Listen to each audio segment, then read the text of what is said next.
Have you heard any of the buzz about NAD supplements? NAD is a molecule found in nearly every cell and sits at the heart of energy production and DNA repair. Our levels of NAD though can decline with age, which has led to the idea that this could be one cause of many age-related diseases, chronic inflammation and cognitive decline. Enter the idea of boosting NAD levels by supplementing with NAD itself or one of its precursors called NMN and NR. A surface level reading of this topic will soon bring someone across all sorts of claims about benefits including extending lifespan, improving metabolic health and many more. In this podcast episode, I'll explain what these NAD family of molecules are and critique the clinical evidence to see how it stacks up in front of the health claims. NAD is an acronym that stands for nicotinamide adenine dinucleotide.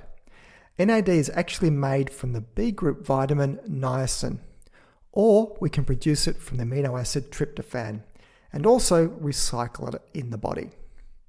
NAD is a critical component of how we generate cellular energy, repair DNA, and regulate biological pathways linked to aging.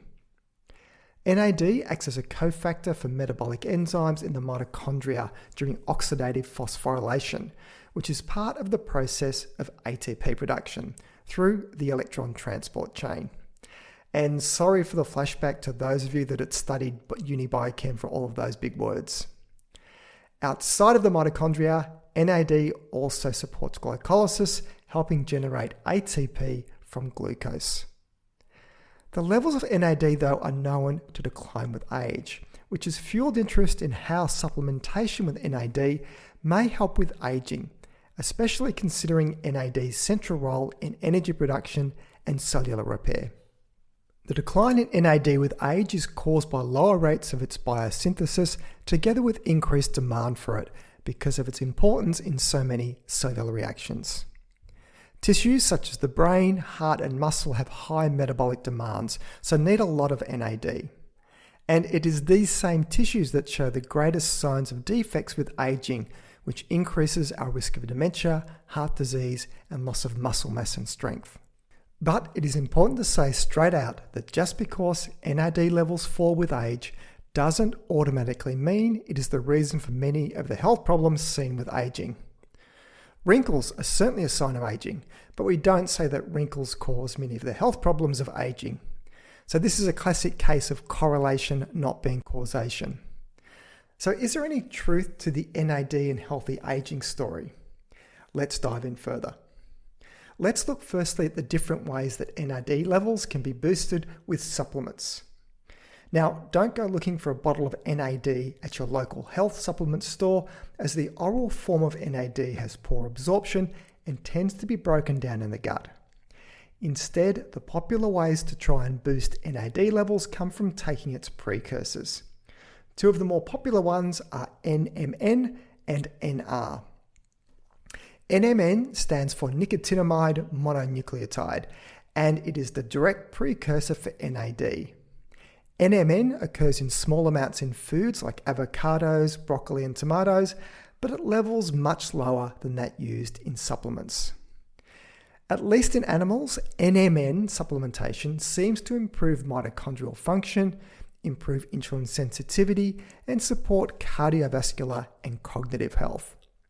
In human clinical trials, some research shows that it may increase physical ability in older people, as well as improving markers of vascular health. Though the effects are fairly modest, and we certainly need some larger trials to unpack what exactly is happening. So while it's great news if you're a rodent that taking NMN can be of benefit, the different physiology of humans and the overly cautious need to use lower doses in human clinical trials means the potential benefits are smaller.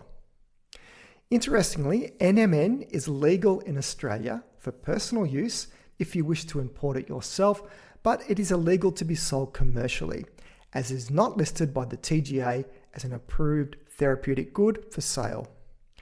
In the United States, NMN is in a legal limbo, as while it is technically banned, the FDA are currently not enforcing the ban, so it is available while the FDA evaluates its status.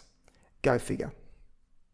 The legal status of another NAD precursor called NR is clearer, as it is approved in both Australia and the USA for commercial sales as a dietary supplement.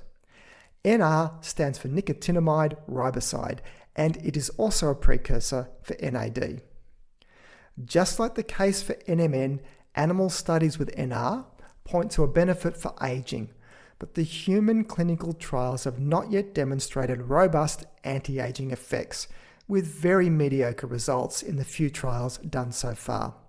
And a nice summary of this to date was from a 2023 review paper on the effect of NR supplementation in humans that could critically assess 25 clinical trials to arrive at the conclusion, which I'll quote directly from the paper, that collectively oral nicotinamide riboside supplementation has displayed few clinically relevant effects, and there is an unfortunate tendency in the literature to exaggerate the importance and robustness of reported effects. So there you go, a clear case of hype over real substance at this stage. And I'll link to this review paper in the show notes. One final way to boost NAD levels is by IV therapy, where NAD is given directly via a line into the body. Such a method is expensive and is linked to unpleasant side effects like nausea and chest discomfort. And there is still a very big question mark over the clinical benefits for anti-aging using this method. What to make of this all? Taking both NR and NMN have been shown in the research to consistently increase NAD levels in humans. But whether this translates into a meaningful clinical benefit is still unclear. Both NMN and NR are generally safe to take at recommended doses, as no serious adverse health problems have been reported in the clinical trials. But long-term effects require further study, as there are still some unanswered questions, especially for supplements promoted for their longevity benefits, which would necessitate taking them for many years. Beyond their proposed anti-aging effects, NMN and NR have been investigated for their influence on metabolic health, including glucose regulation and lipid metabolism. Randomized controlled trials in humans have shown that supplementation can modestly increase NAD levels, but downstream effects on insulin sensitivity, blood glucose, and lipid profiles are minimal and often not clinically significant. For example, a recent review found that while NR supplementation slightly improved markers of liver fat in people with fatty liver disease, it did not translate into meaningful improvements in body weight, inflammation, or overall metabolic health. Emerging research has explored the potential of NAD precursors in supporting cognitive health, particularly in the context of neurodegenerative diseases. Preclinical studies suggest that boosting NAD levels may enhance neuronal resilience and reduce neuroinflammation, mechanisms implicated in conditions such as Alzheimer's and Parkinson's disease. However, human trials remain limited and have yet to demonstrate a clear cognitive benefit from NMN or NR supplementation. While some small-scale studies report modest improvements in measures of cognitive function, the evidence is insufficient to support widespread use for neuroprotection at this time. And just recently, a review paper looked at the evidence for taking NMN or NR for its effect on muscle mass and function. And even though the review could include 10 clinical trials with a mostly older population who should benefit the most from these supplements, the results found little evidence for a clear benefit on muscle strength or physical function. And I'll link to this review in the show notes. Now, it could be that the benefits were too small to measure, or alternatively, perhaps it also needed exercise to go with it, considering most of the trials didn't include an exercise intervention. But for me, it is not a good look for the general health claims made about these supplements that they are a panacea for the metabolic ravages of aging. The wash-up of all this is that most clinical trials to date are small, short-term, and often underpowered to detect meaningful clinical outcomes. Add to this the substantial variability in dosing regimens, study populations, and outcome measures, makes it difficult to draw firm conclusions about health benefits. Interestingly though, both NMN and NR can selectively stimulate growth of beneficial bacteria such as bifidobacterium and lactobacillus, which certainly have been associated with improved gut health, including improved gut barrier function, reduced inflammation, and immune system support. So this could be one of the mechanisms that NMN and NR supplements could offer a health benefit.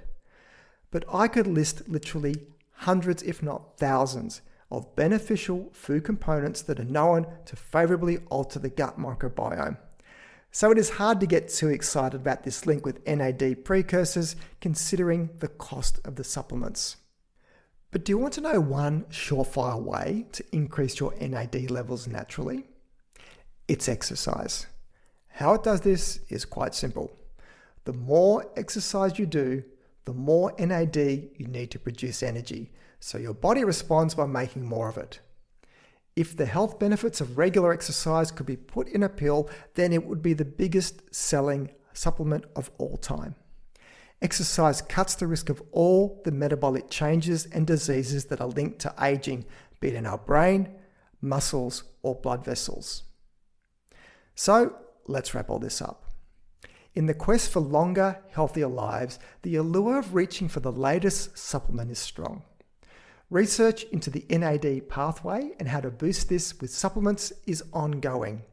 But for now, the evidence for a real, meaningful benefit is mostly unproven, and where benefits have been found, they are marginal and don't really stack up to the huge benefits of getting the foundations right of regular exercise, good nutrition, and quality sleep. So that's it for today's show. You can find the show notes either in the app you're listening to this podcast on, or else head over to my webpage at thinkingnutrition.com.au and click on the podcast section to find this episode to read the show notes. If you find this podcast of value, then please consider sharing it with your friends and colleagues. This all helps to increase the reach of the podcast, which means a big win for credible, evidence-based nutrition messages and making the world a slightly less confusing place. I'm Tim Crow, and you've been listening to Thinking Nutrition.